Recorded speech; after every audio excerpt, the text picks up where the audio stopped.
Hey everybody, Teresa Skaggzzz here. The things I do for you guys. I am hooked up tonight to a polysomnogram, the gold standard sleep test, and I'm going to compare it against 5 different wearables. So I have a Ringconn, an Oura ring, a less expensive ring, a Whoop band, and an Apple Watch. Let's see how these 5 wearables stack up against a sleep test.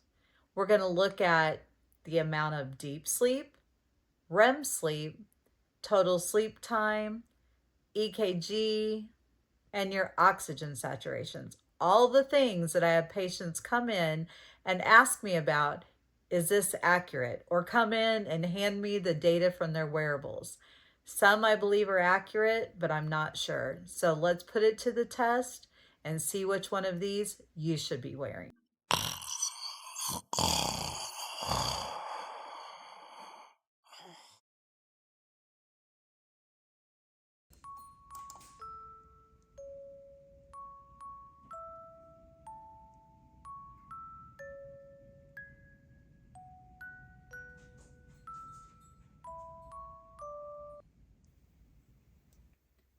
Let's go over the results for the wearables. You know, I tried the Whoop band, the Oura ring, Ringconn, Apple Watch, and let's call it a generic ring. You know, I bought like a $40 ring because I thought, hey, if somebody can get good results for a $40 ring, then why not? Let's look at that wearable too.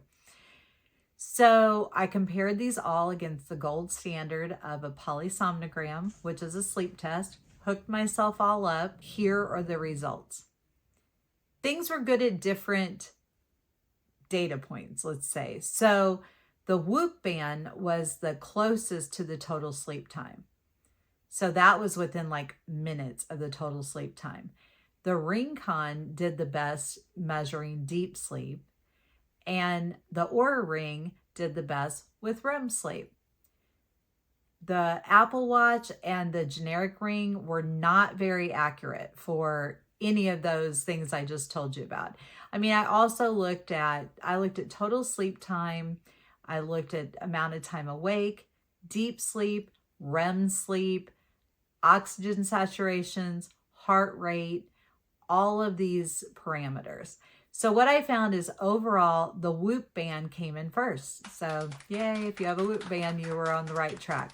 But the Oura ring was a very, very, very close second, and the Ringconn was really close too. So I would say the top 3 were the Whoop band, Oura ring, Ringconn, and I would trust any of those as far as the data goes on me. So let's talk numbers. First one we're going to talk about is total sleep time. So we have the sleep test, which is the first one. And you can see there it was 370 minutes. So it recorded total sleep time as 371 minutes compared to the Whoop band, which said it was 362. So it was only 9 minutes off. The Oura ring was 15 minutes off. The Ringconn was 19 minutes off. Apple Watch 19 minutes off. And the generic ring was almost 50 minutes off. So Whoop band is the clear winner here. Now we're going to look at deep sleep. So the first column is the sleep test with 96 minutes of deep sleep. Second one's the Whoop band with 79 minutes. Oura ring 71 minutes. Ringconn 80 minutes. Apple Watch 53, and generic ring was 60. So Ringconn came in at the closest. It was only 16 minutes off on deep sleep, followed closely by the Whoop band, which was only 17 minutes off. Now we're going to look at REM sleep, which of course is when you're dreaming.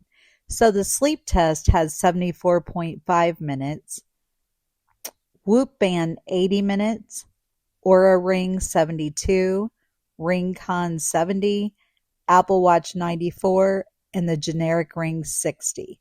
So Oura ring with only 3 minutes off was the clear winner here, closely followed by Ringconn with 4.5 minutes off, and Whoop band, which was only 5 minutes off.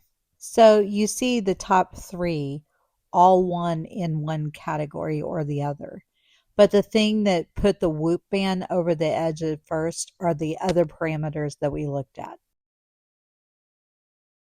So I looked at it like, 10 minutes different on a PSG where, I have 30 something electrodes on me for the ring or a watch. Why not? You're not going to use those as a diagnostic tool like you would a sleep study, but it's a good way to track what's going on with your sleep. So let's say you're making a change and want to see if it's improving your total sleep time or the amount of deep sleep that you get or oxygen saturations or whatever. Any of those top three wearables, I would completely trust to look at my data because let's say you tried a cooler room, you tried some sleep strategies for insomnia, you started a sleep medication, whatever it is that you're wanting to do to make improvements, you can compare how your sleep was on the wearable before and what it looks like now. And on the flip side, let's say you're going along and all of a sudden it's like, what's wrong? I feel like I'm not sleeping very well. All of a sudden my deep sleep's gone down or my REM sleep's gone down. Then you can say, okay, red flag, something's wrong here. Let me go back. Did I start a new medication? Did I go on vacation and drink too much?